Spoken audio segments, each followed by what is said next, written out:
A mass funeral is set to take place at Cebe village near Centane in the Eastern Cape for the victims of the fatal bus crash that claimed 25 lives last week. The bus they were travelling in plunged down a ravine. A memorial service was held for the victims yesterday. Now, the passengers were mainly elderly people. Let's get the very latest now. Nyanga Fonani is in Cebe and he is coming to us live from that area to tell us more, I guess, about today's funeral proceedings. Nyanga, a very good morning to you. No doubt a sense of melancholy prevails in the area where you are. Tell us more.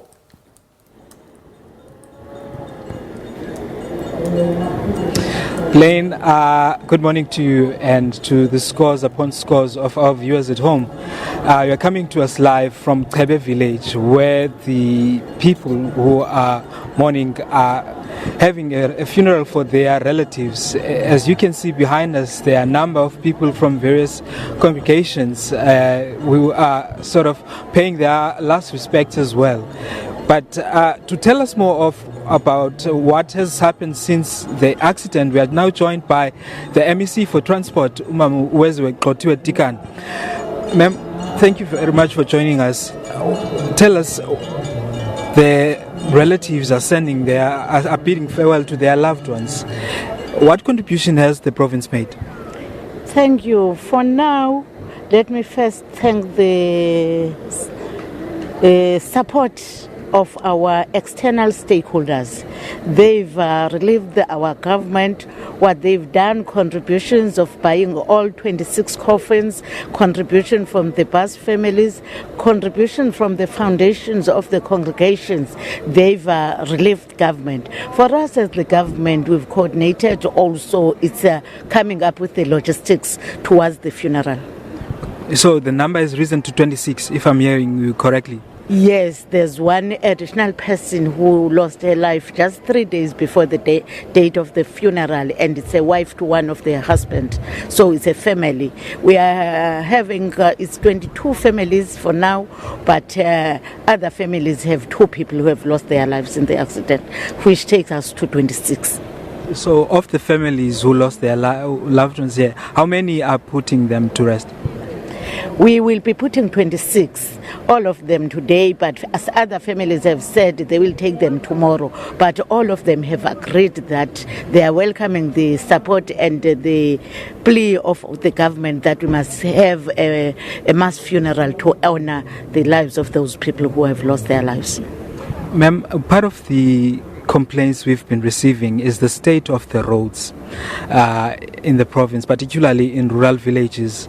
Yesterday, if we understand well, the Grahamstown High Court issued a ruling instructing the province to fix those roads which are deemed to be ignored.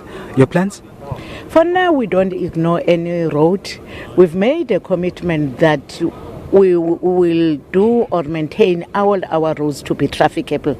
However, we are having a backlog of about 62 billion rand.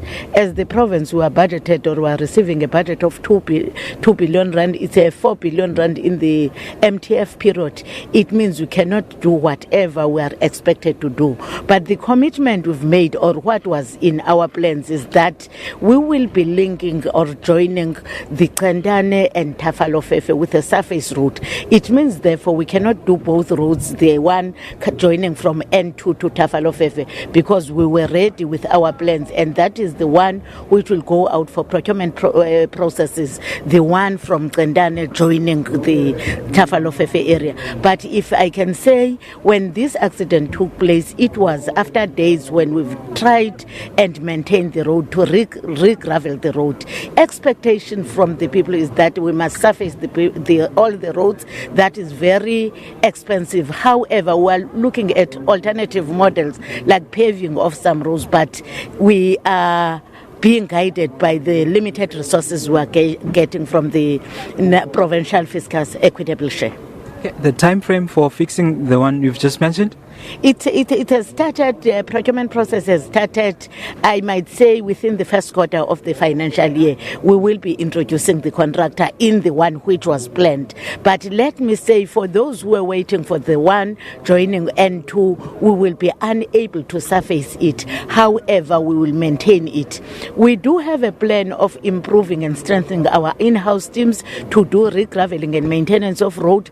Also, we are having term contracts of some people, 38 term contracts of contractors who are doing some of the roads when contracted. But everything is informed by the budget, which is in our position. We cannot do more, but we are trying to do more with less, with what we have. Okay, let's talk about the bus, the AB350 company. It has claimed a number of lives in accidents. Over 60 people have died in the hands of the bus operator in the past 5 years. Are there any plans to strip them off the roads of the province? It is unfortunately that we have to deal with one case which is taking place that we are confronted with it at that particular time.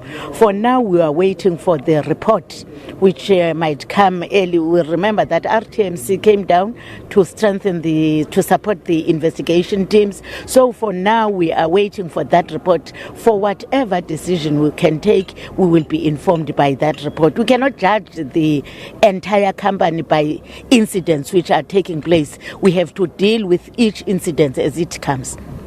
Okay, the investigation into this particular case, any process there?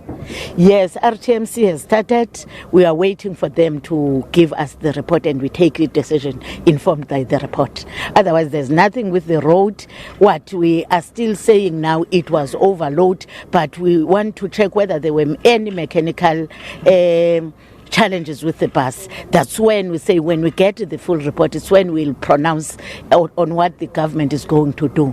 Let us also say that bus is a cooperative for some people will remember that there was Transkei Road Traffic Management, TTC, the company of buses then, and it was Maibuye in the former Sky. So those people who were working for TRTC then are those who established a company and are those who are owners, directors, shareholders, and also board members in that bus company. So that hence we are subsidizing it, informed by those, even others who were maintaining or using other routes were accepted to be the members of that company. So we are dealing with a company, but we cannot say we judge the company of incidents. However, we'll deal with cases as they come. Ma'am, thank you very much for your time. Thank you. And that's the MEC for Transport in the province, MEC Tikana-Gxothiwe, telling us that to really deal with the backlog of roads in the province, it will take over 60 billion rands. She also tells us that the investigation into the events which unfolded on that day are really being investigated. Will be the eyes and ears. It's back to you in Joburg.